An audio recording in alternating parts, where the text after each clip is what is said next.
Bonjour et bienvenue sur le site du podcast Histoire en série, créé et animé par Nicolas Charles et Johan Chanoir. Au programme, une analyse des séries d'hier, d'aujourd'hui et de demain par des spécialistes des questions mobilisées par nos shows préférés. Histoire en série, c'est le podcast qui met en relation histoire, sciences humaines et séries.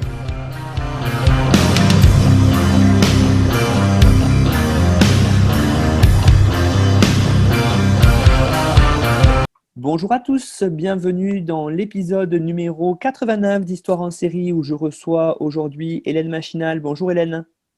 Bonjour. Alors Hélène Machinal, vous venez intervenir avec nous sur la série, on va le voir, Sherlock. Je vais avant vous présenter, vous êtes professeur en études anglophones à l'université de Brest. Vous êtes spécialiste de littérature fantastique, du roman policier et de la fiction spéculative du 19e siècle au 21e siècle. Vous travaillez par ailleurs sur les séries télé et les représentations du post-humain, plus particulièrement de l'imaginaire de la science dans les fictions policières, fantastiques et de science-fiction. Et vous étiez intervenu il y a quelques semaines dans notre émission spéciale Livre en série 2020, présenter votre dernier livre paru aux éditions des presses universitaires François Rabelais dans l'excellente série de ce qui s'appelle d'ailleurs Serial, série d'ouvrages consacrés aux séries. Votre ouvrage post-humain en série, Les détectives du futur. Alors, on va rester collé, Hélène, à cette thématique et puis on va justement parler d'un détective qui a été créé par le passé, mais dont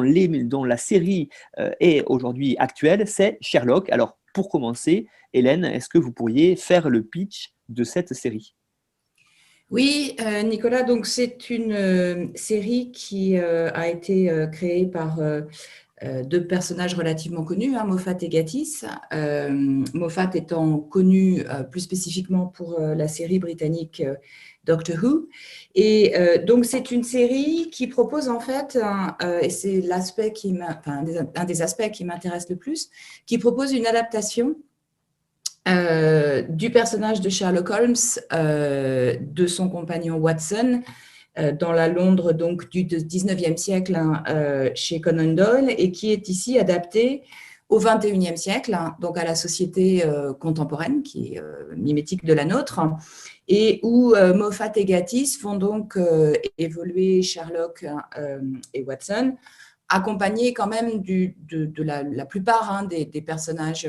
emblématiques des récits de Conan Doyle. Donc, on retrouve Lestrade, on retrouve Madame Hudson, par exemple, on retrouve Mary Watson, dans un univers donc londonien totalement différent de celui de la période de Doyle, puisque les deux créateurs ont mis plus spécifiquement l'accent sur le fait que nous sommes désormais dans une culture de l'écran, ou du moins dans une société hypermédiatique où le numérique en particulier est omniprésent. Et donc, ils ont repris,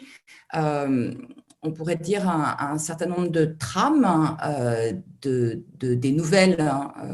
qu'écrit au départ Conan Doyle, mais avec donc un processus d'adaptation qui est particulièrement intéressant, dont on va être sans doute amené à reparler, mais qui permet à la fois de reconnaître les textes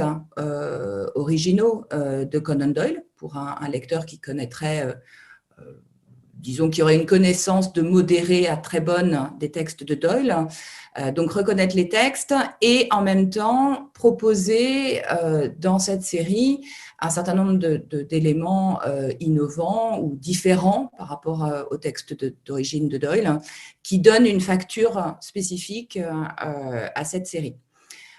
Au-delà de ça, on peut aussi ajouter qu'il y a un certain nombre d'aspects, on sera amené à en parler, qui sont développés davantage dans la série par rapport au texte de Doyle, et puis qu'il y a aussi un certain nombre d'aspects qui relèvent du jeu avec les spectatrices et spectateurs, donc du jeu avec le public de la série. Ce qui est intéressant par rapport à cette transposition narrative entre ce Londres de l'époque de Conan Doyle et puis le XXIe siècle, c'est que on peut voir bien sûr des évolutions sur le paysage, mais aussi des évolutions dans la façon de penser. Et justement, c'est très intéressant parce que comment est-ce que les showrunners ont fait pour calquer un texte, hein, vous l'avez dit, qui est un texte écrit avec un contexte particulier de cette Angleterre victorienne du 19e siècle, et comment on peut le transposer aujourd'hui alors que les problématiques, notamment sociales et sociétales, sont différentes, Hélène? Alors, il y a beaucoup d'aspects à évoquer ici. Enfin, vous posez plusieurs questions là en fait, dans la question. C'est-à-dire qu'il y a la question du passage d'un texte écrit à un médium audiovisuel. Je vais peut-être commencer par cet aspect-là qui pose effectivement un certain nombre de questions, puisqu'au départ, les textes de Doyle sont bien entendu écrits et que dans ces textes, on a aussi une mise en abîme d'une certaine façon de l'écriture ou de la lecture, pour être plus précise, puisque le détective déchiffre un certain nombre de détails, de signes et d'indices pour parvenir au sens. Donc, il est lui-même un déchiffreur, si vous voulez, un herméneute, un sémiologue qui déchiffre des signes. Et ce qui est particulier dans le récit policier tel que l'écrit Doyle, mais tel que l'écrivent d'autres également, c'est que le lecteur a également une fonction similaire. C'est-à-dire que le lecteur va aussi chercher dans le roman policier les indices qu'il peut espérer trouver à sa disposition pour parvenir à la solution avant le détective. Donc, on a vraiment, avec le roman policier écrit, textuel, on a vraiment un genre qui s'appuie sur le signe et sur le signe écrit. Donc, ça, c'est tout l'enjeu de la transposition à l'écran. Comment faire fonctionner à l'écran ce qui fonctionne au départ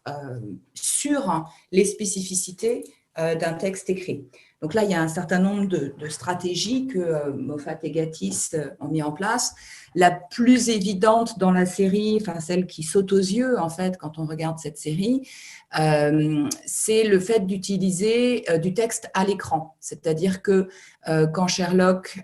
se livre à des analyses sur une scène de crime, je pense par exemple dans le premier épisode de la saison 1, A Study in Pink, on a une des premières scènes d'analyse de la scène de crime avec Sherlock, qui a donc, on s'en souvient, ce débit extrêmement accéléré dans les épisodes de Moffat et Gatiss. Donc, c'est pas toujours évident de suivre ce qu'il dit. Son esprit va trop vite pour nous, donc il parle de façon très syncopée et très rapide. Mais par ailleurs, on voit apparaître à l'écran un certain nombre de messages ou de termes, de mots qui expliquent sa déduction lorsqu'elle est en train de se dérouler. Parce que pendant qu'il analyse la scène du crime, on n'a pas accès à ses pensées. En tout cas, dans le texte de Doyle, on n'a pas accès à ses pensées. On l'a que par la suite. Ce raisonnement, on n'y a accès que par la suite. Et donc, dans la série, il y avait là un enjeu, puisque placer le spectateur face à un détective silencieux qui fait des choses qu'on ne comprend pas, ça pouvait effectivement relever d'un défi cinématographique. Et du coup, ils ont trouvé ce système extrêmement judicieux qui consiste à faire apparaître un certain nombre de mots-clés à l'écran qui permettent en fait aux spectatrices et spectateurs de suivre le raisonnement du détective et d'être même les seuls à pouvoir le suivre. C'est-à-dire que les autres personnages présents dans la diégèse dans ces moments-là, généralement, ne suivent pas ce que le détective est en train de faire. Alors, l'autre pan de la question que vous me posez, Nicolas, c'est la transposition effectivement contextuelle, puisque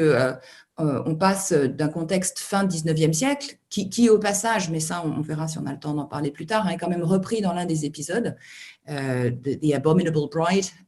qui remet en scène d'une certaine façon Sherlock et Watson dans leur contexte d'origine. Donc on a dans la série une transposition contextuelle qui nous place donc les deux personnages principaux et l'univers qui les entoure au XXIe siècle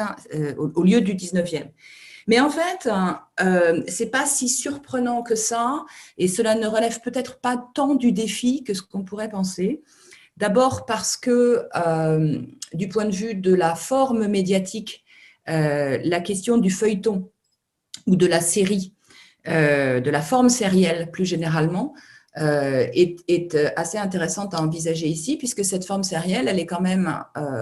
spécifiquement ancrée dans la fin du 19e avec le roman feuilleton. Et d'ailleurs, les nouvelles de Conan Doyle participent de cette forme sérielle, ou de cette sérialité, hein, puisqu'il publiait ses nouvelles dans le Strand Magazine, donc de façon périodique, et les lecteurs attendaient non pas la suite, mais la nouvelle aventure de Sherlock, avec chaque parution de ce magazine. Donc, d'une certaine façon, si vous voulez, on retrouve à la période contemporaine la même forme sérielle, enfin la reprise de récits sous forme sérielle, qui n'est peut-être pas non plus un hasard et qui a déjà fait l'objet de comparaisons plus approfondies par d'autres chercheurs. Donc ça, c'est un aspect qu'il ne faut pas oublier du point de vue du format et de sa répétition. Et puis, par ailleurs, on peut aussi mettre en parallèle ces deux périodes, puisque finalement, la fin du 19e siècle, si on considère le contexte du point de vue de l'histoire des idées ou de l'imaginaire de la science, de chaque contexte, la fin du 19e siècle est une période de très grands bouleversements à la fois épistémologiques et ontologiques, donc qui ont trait à la fois à la façon dont l'homme se représente le monde qui l'entoure, mais également trait à la façon dont l'homme se représente lui-même. Donc à la fin du 19e, c'est bien entendu la révolution darwinienne, donc la théorie de l'évolution, qui va avoir un effet iconoclaste extrêmement marqué sur la représentation que l'être humain se fait de lui-même. Donc, pour aller un peu rapidement, parce que ce sont des choses qui sont relativement connues, mais c'est à la fin du 19e siècle qu'on va voir apparaître toutes les théories autour de la dégénérescence de l'espèce humaine. Donc, une peur, si vous voulez, qui est déclenchée par les théories de l'évolution, une peur de la possible régression de l'être humain vers un stade de l'évolution qui serait donc primaire, primitif, archaïque, et animal, bien entendu. Donc, c'est la peur de l'origine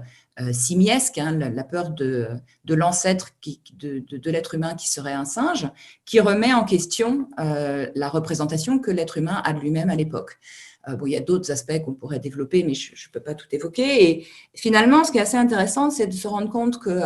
dans la période contemporaine, donc fin 20e, début 21e siècle, on est aussi finalement dans une période de bouleversement dans la façon dont l'être humain s'envisage lui-même et le monde qui l'entoure, déclenché par une autre période d'évolution dans la perception du monde et de soi, qui a été cette fois-ci déclenchée, en fait, par ce qu'on appelle non plus la seconde révolution industrielle, mais la troisième révolution industrielle, c'est-à-dire la révolution du numérique et des biotechnologies, qui émerge et qui se développe après la Seconde Guerre mondiale et qui a mené à la société contemporaine. Donc, cette nouvelle révolution industrielle qui induit une remise en question de la façon dont l'être humain se pense et se définit, elle est aussi, si vous voulez, une des marques de fabrique de notre période contemporaine, où un certain nombre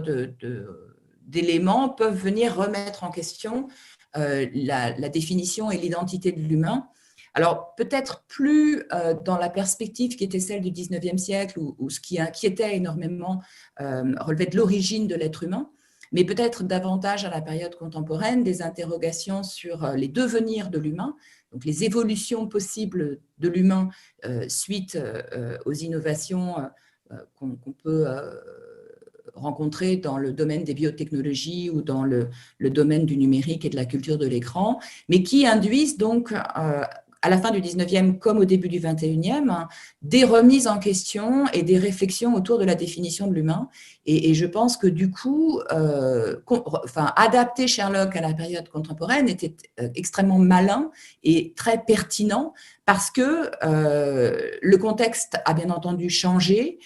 mais on est cependant, dans les deux cas, dans des cadres bien spécifiques, de contextes changeants du fait d'évolution et de révolution scientifiques qui induisent une remise en question de la définition de l'humain. Et qu'en est-il, Hélène, par rapport, au sujet principal, au héros, Sherlock Holmes, hein, qui a été, appelé dans la série Sherlock simplement? Est-ce que là aussi il y a une évolution? Et est-ce que cette évolution, elle est peut-être visible dans la façon dont il est représenté, à l'écran? Vous l'avez dit, hein, avec ces idées ou cette idée notamment d'afficher des mots-clés, sur l'écran pour aller plonger dans la tête du personnage véritablement. On a quand même là une façon de le mettre en avant qui est particulière à la série. Oui, alors oui, absolument. En même temps, pas tant que ça. C'est-à-dire que, si je peux m'expliquer, oui, il y a des choses différentes. C'est-à-dire que très clairement, pour le résumer assez simplement, dans le texte original de Doyle, Holmes était comparé à une machine à calculer, ce qui est tout à fait cohérent par rapport au contexte et à l'épistémologie de l'époque, puisque c'est l'époque de Babbage et de la découverte de la machine à calculer, et ensuite son utilisation, hein, bien sûr, qui va mener vers l'ordinateur. Dans la série qui se déroule au XXIe siècle, les showrunners ont pris le parti tout à fait cohérent de transposer ces éléments-là avec les technologies, enfin, d'adapter en fait cette dimension-là aux technologies du XXIe siècle. Et donc, Sherlock n'est plus décrit comme une machine à calculer, mais tout simplement comme une machine, hein, par Watson, ce qui évite la contextualisation. Et ensuite, très clairement, dans plusieurs des épisodes des 4 saisons de la série, on a des références à Sherlock qui passent par le champ sémantique de l'informatique. Donc, par exemple, il va nous expliquer que il va faire référence à son esprit en parlant non plus d'une machine à calculer, mais d'un disque dur. Ou alors, lorsqu'il oublie le numéro de la chambre du major Sholto, il va expliquer qu'il a été obligé d'effacer des données, hein, donc ce qui reprend la même image. On va retrouver ça aussi avec un autre personnage qui est Charles Augustus Magnusson, donc l'un des méchants de la série, qui d'ailleurs est repris, hein, quand même d'un personnage original de Doyle, même s'il est adapté, et qui a, si vous vous en souvenez, des lunettes sur lesquelles on peut lire un certain nombre de données qui défilent comme si ces lunettes étaient un écran informatique ou lui donnaient accès à un disque dur ou à des données. On peut bien entendu aussi mentionner l'un des traits les plus saillants chez Sherlock, c'est le recours à ce qu'il appelle son mind palace, donc son palais mental, dans lequel en fait il voit défiler devant lui. Donc c'est ça aussi qui est assez intéressant, parce que ce qu'il voit défiler devant lui défile du coup aussi sur notre écran, hein, en tant que spectateur et spectatrice, un certain nombre d'éléments qui figurent son raisonnement, c'est-à-dire qu'on voit des mots apparaître et on voit le personnage de Sherlock trier ces mots, les mettre de côté à la manière d'un chef d'orchestre qui balayerait l'écran et choisirait les données qu'il va garder. Et d'ailleurs, dans la série, il est aussi qualifié à plusieurs reprises de highly functioning sociopath, donc avec cette référence, hein, dans le highly functioning, qui renvoie aussi à l'ordinateur, et qui fait que j'ai évoqué le fait qu'on pouvait dire que d'une certaine façon, Sherlock dans cette série, même s'il faudrait nuancer, s'apparente, et c'est pour ça que j'utilise le mot s'apparente, hein, s'apparente à un sujet digital, en tout cas un individu qui est continuellement connecté et qui se sert également du réseau et d'Internet dans ses enquêtes. Alors, vous faisiez aussi allusion à la réduction du nom du personnage, hein, à Sherlock uniquement, et non plus Sherlock Holmes. Alors ça, c'est un aspect, je pense, qui est aussi intéressant, parce que il accentue, je pense, hein, la réduction au prénom uniquement, hein, accentue la proximité que les spectatrices et spectateurs peuvent avoir avec le personnage. Il y a une dimension un peu plus intime je pense, qui est introduite ici et qui fait écho finalement à une assez grosse différence qu'on a entre le texte et la série, à savoir que dans la série, on est beaucoup plus proche de Sherlock qu'on ne l'était dans les textes. C'est-à-dire que le fait que j'évoquais tout à l'heure, le fait de pouvoir avoir accès au raisonnement du détective au moment où il est en train d'analyser une scène de crime ou les données qui lui sont proposées dans une situation spécifique, on suit ce raisonnement en même temps qu'il l'opère par ces termes surimposés à l'écran, alors que dans le texte original de Doyle, on n'avait jamais accès au raisonnement de Sherlock au moment où ce raisonnement se déroulait. On y avait accès rétrospectivement à la fin de l'enquête, lorsque Sherlock expliquait son raisonnement, ou parfois un petit peu avant, lorsqu'il l'expliquait à Watson, mais jamais en direct. Donc peut-être que cette réduction au prénom est une façon d'accentuer notre proximité et notre intimité avec le personnage, et ça, c'est une facette qui effectivement ressort de la contextualisation et de l'adaptation qu'ont fait Moffat et Gatiss. Sherlock, c'est la figure du héros. Un héros se construit souvent, que ce soit dans les romans ou dans les fictions sérielles, se construit face à un ennemi. L'ennemi reste toujours Moriarty, mais là aussi, adaptation, signe des temps, j'allais dire, Moriarty, le méchant, est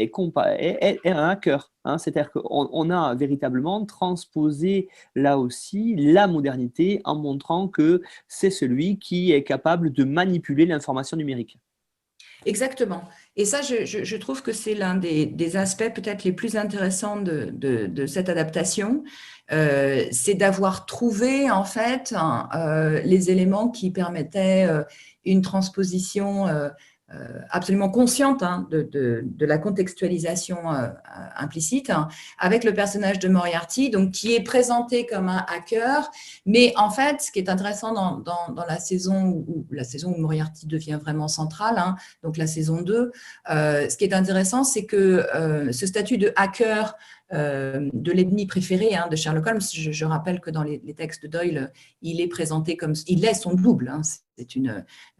figure janusienne du double que l'on a chez Doyle avec Moriarty et Sherlock Holmes. Donc il est repris par Moffat et Gatiss avec cette dimension également, la dualité entre le détective et le criminel est omniprésente ici. Mais cette question du statut du hacker est particulièrement pertinente parce que ça va devenir très rapidement un leurre dans la série. Donc, c'est extrêmement malin à nouveau de la part de Moffat et Gatiss parce que, disons que d'une certaine façon, on aurait pu s'y attendre vu le type de contextualisation proposée. Il était assez logique de faire de Moriarty un hacker. Et donc, ils le font dans un premier temps, mais pour mieux déconstruire ensuite cette dimension-là et montrer que ce que fait finalement Moriarty dans la saison 2, c'est mettre en avant le fait que la réalité n'est qu'une illusion et que les sociétés contemporaines donc de nous, téléspectatrices et téléspectateurs, sont aussi des sociétés qui reposent sur l'illusion, sur une image qui est présentée comme factice, comme modulable, manipulable, et qui peut donc permettre d'avoir un impact sur la réalité, comme le fait Moriarty en construisant donc une image falsifiée de Sherlock. Le terme utilisé dans la série, c'est a fake. Donc, c'est l'idée du faux, du simulacre, pour détruire le personnage, en fait, via son aura médiatique, puisque c'est l'aura médiatique du personnage que, par ce biais-là, si vous voulez, que Moriarty attaque Sherlock. Et ensuite, il est également, il fait retour, si je puis dire, dans la saison 4, sous une forme aussi assez intéressante, puisque ce qui me semble intéressant dans l'épisode où il réapparaît dans la saison 4 et où les créateurs ont aussi mis en scène un personnage absent de la série originale de Conan Doyle, qui est la sœur de Sherlock Holmes et de Mycroft. Donc là, Moriarty réapparaît dans un épisode qui, je pense, cherche également à faire très clairement un clin d'œil aux jeux vidéo et au monde vidéoludique, ce qui est aussi un élément de contextualisation qui est assez intéressant. Ce qui est intéressant par rapport à ça aussi, cette contextualisation, c'est l'idée, vous l'avez parlé du fake, de comment on peut manipuler l'image. Et c'est une série qui nous permet de nous interroger. Et je pense que là, les showrunners ont fait quelque chose de très intéressant parce qu'on a réussi, vous l'avez dit, à transposer à la fois un texte écrit à l'écran, à changer d'époque et en même temps de nous faire nous poser des questions sur notre époque à travers notamment notre image.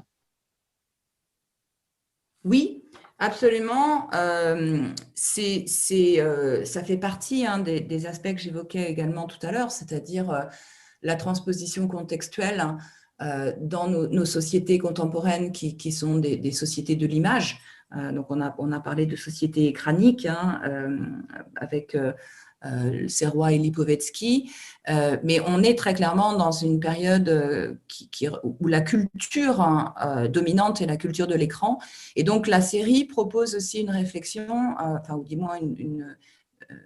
dimension réflexive au spectateur qui est amené à s'interroger sur le statut de l'image dans sa société et sur la façon dont l'image peut être remise en question, plus spécifiquement sur la question de savoir si elle peut permettre d'accéder à une forme de vérité ou pas. Et on a donc dans la série toute une réflexion qui va dans ce sens-là, sur la fonction de l'image et sur la question de savoir si elle peut permettre une analyse ou pas, et comment est-ce que cette analyse est possible à partir de l'image. Et justement, par rapport à ça, la façon dont c'est tourné, il y a quand même une vraie idée de l'immersion, hein. Vous l'avez dit, du spectateur, du téléspectateur là-dessus. On se pose véritablement une question presque méta-réflexive, à savoir, nous, spectateurs, on est quelque part dans la tête de Sherlock. Oui, alors justement, oui, ça c'est un aspect qui est plus particulièrement intéressant et qui me permet aussi d'évoquer la façon dont la série utilise les écrans ou plus généralement les interfaces. C'est-à-dire qu'on voit assez souvent le personnage de Sherlock derrière un écran. Lorsque, par exemple, il est en train de rechercher des éléments sur Internet, on va le voir en transparence, comme s'il était face, lui, à un écran, mais du coup, l'écran en face duquel se trouve le détective est également l'écran que nous sommes en train de regarder lorsque nous regardons la série. De sorte que cela crée des effets assez intéressants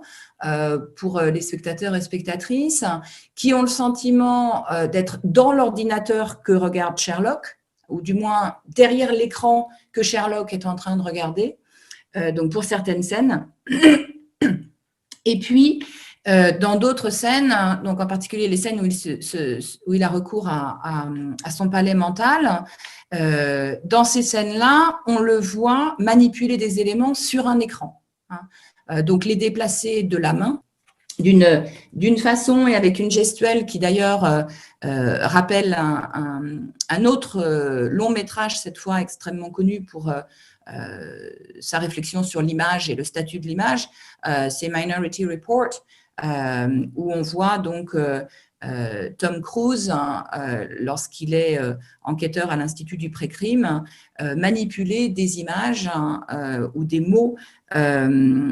d'une façon qui est tout à fait similaire à ce qu'on voit Sherlock faire avec son palais mental dans la série. Je voulais vous poser maintenant, Hélène, la question par rapport au personnage lui-même. On a quand même l'impression que du coup, dans cette façon de filmer qui met le spectateur à la place, quelque part, de Sherlock, avec le fait de le faire participer à ses réflexions comme ça, on a quand même l'impression d'avoir face à nous un individu qui est super puissant et qui, du coup, a tendance à peut-être reléguer vraiment dans un second plan les autres personnages, hein, qui étaient eux aussi très connus, comme bien sûr Watson ou Lestrade, par exemple. Oui, alors, oui et non, parce que Watson est vraiment réduit à peu de choses, d'une certaine façon, dans le texte de Doyle. C'est-à-dire, Watson est avant tout le narrateur, il a une petite épaisseur en tant que personnage, mais qui n'est pas si importante que ça dans le texte de départ. Et moi, je dirais que dans la série, en fait, Watson, petit à petit, va acquérir une place plus importante que celle qui était la sienne dans les textes. C'est-à-dire qu'assez rapidement, en particulier à partir de la saison 2, justement à partir du moment où Holmes commence à entrer dans cette opposition à Moriarty ou dans cette guerre avec Moriarty qui passe par l'image et par le média, Watson va assez rapidement dans la série devenir une sorte de boussole de Sherlock, non plus la boussole du texte, comme on a pu le dire à propos des nouvelles de Conan Doyle, mais plutôt la boussole morale ou la boussole sociale de Sherlock, qui est quand même dans la série aussi présenté comme incapable d'avoir des rapports, on va dire, des rapports sociaux normés, tels que la plupart des gens ont dans les sociétés contemporaines. Donc Sherlock est d'une certaine façon un inadapté social. C'est pas pour rien qu'il est aussi présenté, comme je le disais tout à l'heure, comme un high functioning sociopath. C'est aussi un personnage qui est présenté comme en partie autiste. Il est fait référence dans la série au fait qu'il serait atteint du syndrome d'Asperger. Donc un personnage qui n'a pas toutes les clés du rapport social ou de la sociabilité. Et du coup, assez rapidement dans la série, c'est Watson qui va assister en quelque sorte Sherlock sur ces points-là. On voit apparaître ça très rapidement dans la saison 2, lorsqu'on voit Sherlock confronté à un certain nombre de situations où il est interviewé par la presse ou bien interviewé en compagnie de clients dont il a résolu l'affaire. Et là, on va voir Watson intervenir pour faire le tampon, entre guillemets, ou en tout cas pour faire en sorte que Sherlock ne brusque pas et ne choque pas les personnages avec lesquels il est en interaction. L'autre facette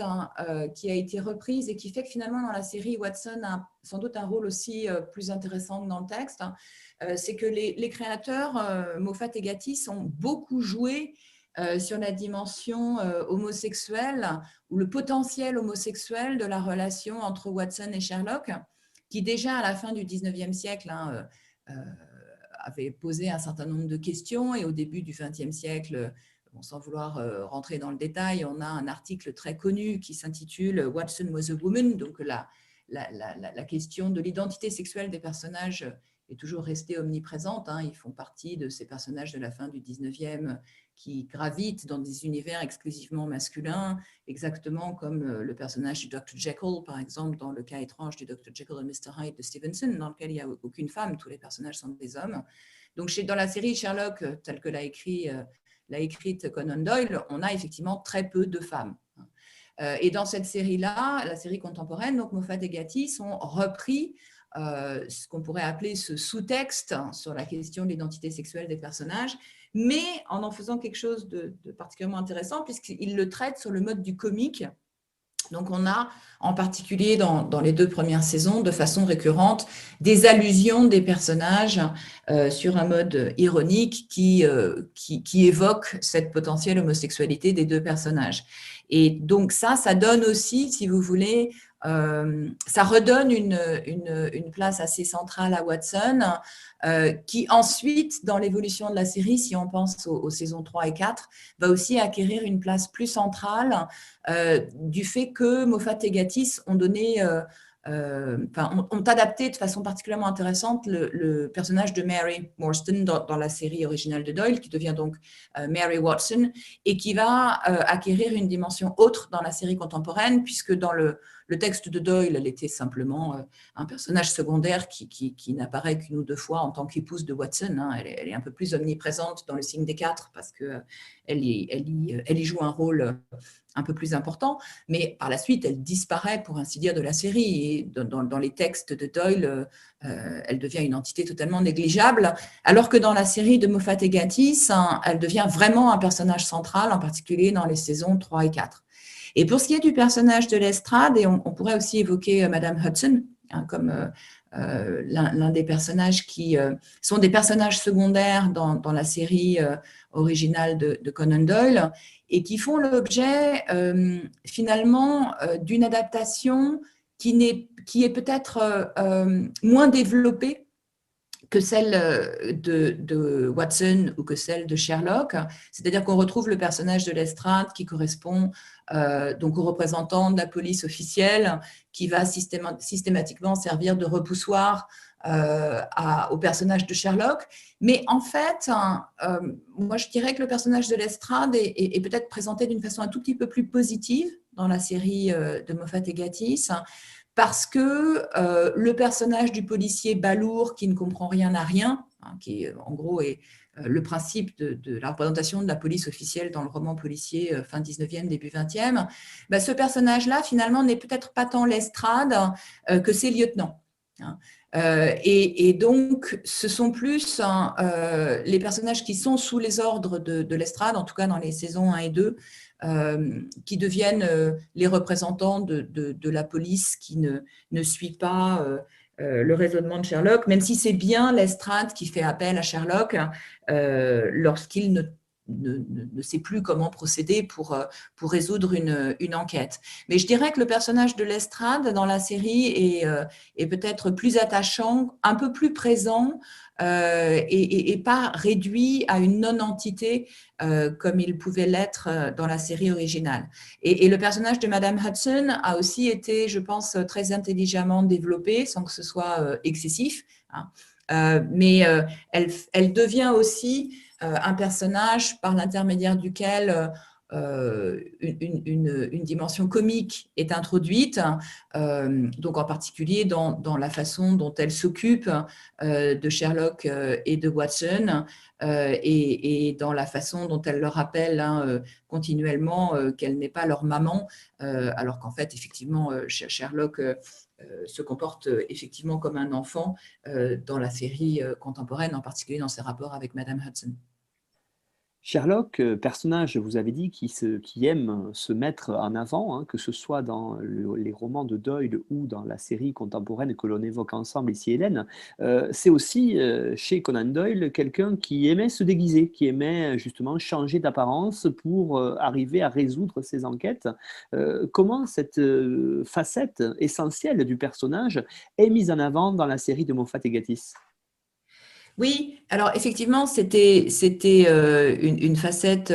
spécifique de Sherlock, qui n'est pas spécifique à Sherlock, hein, au passage, puisqu'elle est reprise du Chevalier Dupin, mais elle est surtout reprise des personnages de policiers de Émile Gaboriau. Oui, c'est un aspect qui est assez spécifique au texte de Doyle et qui est repris dans la série de Moffat et Gatiss, dans laquelle on a un certain nombre de passages où Sherlock se déguise, certaines de ces situations faisant explicitement référence à la nouvelle à partir de laquelle l'épisode est adapté. Je pense ici en particulier à Scandal in Belgravia, donc repris de Scandal in Bohemia. Donc c'est la nouvelle qui oppose Sherlock Holmes à ce qu'il appelle la femme, donc Irène Adler, qui est avec Moriarty, l'un des deux personnages principaux incarnant donc des variations sur le méchant dans les textes de Doyle, et que donc Moffat et Gatiss n'ont pas manqué de remettre au centre de la série. Et donc là, on retrouve un épisode qui est vraiment transposé de façon assez fidèle, on va dire, avec Sherlock qui se déguise en prêtre pour pénétrer dans la maison d'Irène Adler, parce qu'il sait qu'il pourra y découvrir des éléments compromettants, donc qui dans la série contemporaine sont un petit peu différents de ce qu'on avait dans le texte de départ. Et donc, il se déguise en prêtre dans cet épisode-là, comme dans la nouvelle de départ. Ce qui est assez intéressant, c'est que dans l'épisode de la série contemporaine qui reprend cette intrigue, Sherlock est immédiatement découvert, donc littéralement mis à nu par Irène Adler. Et ce qui est intéressant, c'est qu'elle opère cette mise à nu du personnage ou cette révélation de sa véritable identité cachée par le déguisement, en se présentant elle-même à lui totalement nue. Hein, c'est-à-dire qu'elle sait, en fait, et c'est toute la ruse du personnage d'Irene Adler dans cet épisode, elle sait que Sherlock ne pourra pas l'analyser si elle se présente devant lui sans aucun élément saillant pouvant constituer un signe qu'il puisse analyser. Donc, elle se présente à lui, totalement nue, donc ce qu'on pourrait appeler une page blanche, hein, ou ce que j'ai appelé ailleurs une aporie sémiotique, c'est-à-dire elle lui présente une surface sur laquelle il n'y a aucun signe à analyser, ce qui est peut-être d'ailleurs, d'une certaine façon, l'inverse le plus pertinent d'un déguisement, hein, puisque elle ne lui propose plus rien à partir de quoi il pourra construire son raisonnement. Donc ça, c'est un exemple de reprise du déguisement qui, bien sûr, va plus loin que le simple déguisement tel qu'on pouvait l'avoir dans la série de départ, où il s'agissait plus généralement de Watson qui n'arrivait pas à identifier Sherlock sous son déguisement. Et bien sûr, il y a d'autres épisodes hein, qui reprennent cette dimension-là. Et vous avez évoqué tout à l'heure, Hélène, le rapport au 19e siècle dans cette série qui est sur le 21e. Comment ça a été montré dans cet épisode spécifique? Comment ça a été mis à l'écran? Vous voulez dire dans l'épisode de l'abominable marié? Oui, tout à fait. Oui. Alors, dans cet épisode-là, alors c'est un peu compliqué à résumer en 3 mots, mais ce qui est intéressant, il y a plusieurs aspects qui sont très intéressants dans cet épisode-là. Donc, c'est un épisode qui semble au premier abord remettre en scène Sherlock et Watson dans le contexte original, c'est-à-dire à la fin du 19e siècle. Donc, on les voit réapparaître avec une apparence hein, qui évoque aussi très directement les séries qui ont déjà été faites, en particulier la série Granada, où on voyait, qui est une des adaptations les plus connues respectant le contexte de départ. Donc, on voit Watson et Sherlock dans une enquête qui se passe au 19e siècle, avec au centre de cette enquête une réflexion sur la condition des femmes, donc ce qui n'est pas inintéressant parce que c'est un aspect qui effectivement est relativement absent hein, des nouvelles de Doyle écrites à la fin du 19e, en tout cas de cette manière-là, même si on pourrait nuancer un petit peu, puisque c'est donc le personnage de Molly hein, qui est au centre d'une intrigue qui concerne en fait la condition des femmes. Mais ce qui est particulièrement intéressant dans cet épisode, c'est que finalement, au terme de l'épisode, et avec les épisodes qui ont suivi, hein, je rappelle que c'est un épisode de Noël, donc c'est un épisode qui avait un statut un peu particulier, on va comprendre que finalement, cet épisode qui se passe au 19e siècle n'était encore une fois qu'une fiction inventée par Sherlock pour tenter de résoudre l'énigme à laquelle il est confronté dans sa propre réalité du 21e siècle. Donc, on a là affaire à un épisode qui finalement se réduit, si on le regarde une seconde fois, hein, donc d'un point de vue de ce qu'on pourrait appeler une méta-lecture, hein, si on le regarde pour l'analyser et comprendre ce qu'il représente, si vous voulez, dans l'ensemble de la série, on a affaire à un épisode qui est en fait une fiction dans la fiction. Une fiction créée par le détective qui, comme par hasard, choisit donc de mettre en scène cette fiction à la fin du 19e siècle, donc de nous renvoyer à son contexte d'origine, hein, mais qui est une fiction dans la fiction, lui permettant d'avancer dans la résolution d'une enquête. Donc là, je pense qu'on touche du doigt un aspect particulièrement intéressant, c'est-à-dire la façon dont les créateurs Moffat et Gatiss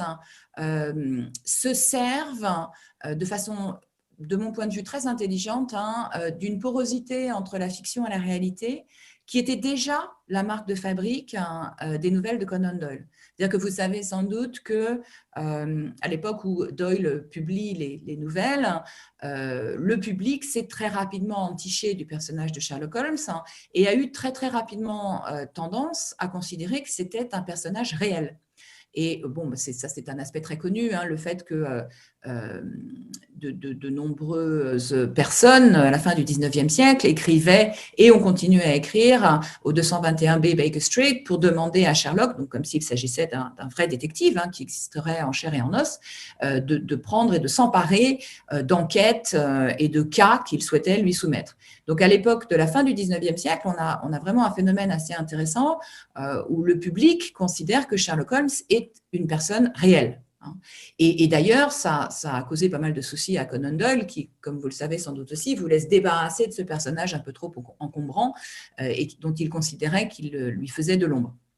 Et c'est d'ailleurs sous la pression du public qu'il a été obligé ensuite de ressusciter Sherlock Holmes après qu'il avait pensé s'en débarrasser en le confrontant à Moriarty en haut des chutes du Reichenbach. Donc, on a déjà, à la fin du 19e, c'est ça qui me paraît particulièrement intéressant, un phénomène de porosité entre la fiction et la réalité. Et en fait, Moffat et Gatiss ont repris également ce phénomène-là, ou en tout cas, ils l'ont encouragé de façon extrêmement stimulante. Par exemple, entre la fin de la saison 2 et le début de la saison 3, donc c'est un autre exemple que l'exemple de The Abominable Bride, hein, qui relève aussi de cela, mais à la fin de la saison 2 et au début de la saison 3, on a donc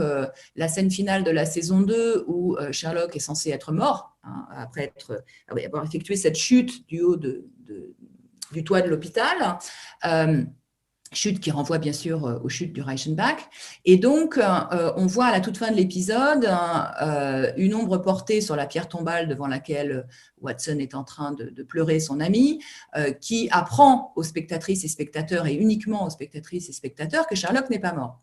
Donc évidemment, on a là un cliffhanger particulièrement porteur, et comme la série Sherlock a aussi la spécificité d'avoir fait attendre son public 1 an, voire 1 an et demi entre la diffusion de chaque saison, on a eu là une période d'1 an et demi qui a suivi la fin de la saison 2, au cours de laquelle les fans se sont littéralement déchaînés sur Internet pour essayer de trouver des solutions pour expliquer ce faux suicide, c'est-à-dire expliquer comment Sherlock avait pu mettre en scène sa mort, parce qu'évidemment, on savait qu'il n'était pas mort. Donc, ce qui est particulièrement intéressant là, c'est que Moffat et Gatiss, et là, il faut aussi parler de la chaîne, hein, de la BBC, qui a encouragé aussi ce type de choses, hein, en mettant en place un site, enfin bon, je pourrais revenir là-dessus, mais c'est aussi une facette importante que la façon dont la production, donc la BBC, a participé au phénomène. Et donc, ce qui s'est passé, c'est que Moffat et Gatiss se sont réappropriés dans la fiction ce qui s'était passé dans la réalité. C'est-à-dire que toutes les théories qui ont été développées par des internautes et par des fans entre la fin de la 2e saison et le début de la 3e saison, et qui ont donc été argumentées, exposées avec des tableaux, des démonstrations hein, sur des sites sur Internet, ils ont repris ça dans le premier épisode de la 3e saison, en mettant en scène le retour de Sherlock, qui devient un retour de Sherlock, retour qui est concrétisé par son empreinte numérique, c'est-à-dire le fait qu'il revient sur Internet, et ce retour du personnage dans l'univers numérique est effectué, enfin, est montré à l'écran au sein d'un club de fans dans la série, donc, qui sont en train d'essayer eux aussi d'expliquer comment Sherlock va revenir. Donc là, on a une mise en abîme dans la série, si vous voulez, de phénomènes qui se sont passés dans la réalité et qui montrent à quel point ce jeu sur la fiction et la réalité est une donnée particulièrement saillante de la série contemporaine Sherlock, mais aussi du texte de Conan Doyle, hein, et la façon dont Moffat et Gatiss ont su, à mon sens de façon très intelligente, hein, l'exploiter dans la série contemporaine. Hélène Machinal, merci pour la présentation de cette série britannique, donc parue sur la BBC, Sherlock. On retrouvera un résumé de votre émission avec une bibliographie indicative qui permettra aux auditeurs et auditrices qui voudraient aller plus loin, qui voudraient peut-être étudier plus précisément ce personnage, d'aller sur notre site internet histoireensérie.com pour vous renseigner et retrouver des éléments qui permettront d'approfondir l'émission que l'on a vu avec Hélène aujourd'hui. Et puis, Hélène, on rappelle votre ouvrage Post-humain en série, les détectives du futur, paru dans la collection sériale des presses universitaires François Rabelais en 2020, dans laquelle vous parler bien sûr de Sherlock, mais pas que de lui. Et c'est très intéressant justement cette mise en perspective des différents personnages de détectives que vous avez faite, parce que ça permet de nous poser des questions, notamment comme on l'a fait aujourd'hui tout au long de l'émission, avec des allers-retours entre passé et futur qui permettent de comprendre l'évolution aussi de notre société telle que les séries peuvent nous les montrer. Alors, vous retrouvez aussi l'émission, comme toujours, en résumé, avec les liens pour aller l'écouter sur le site de notre partenaire nonfiction.fr. Hélène, merci, et puis peut-être à bientôt pour la découverte d'une nouvelle figure de détective. Merci Nicolas, à bientôt.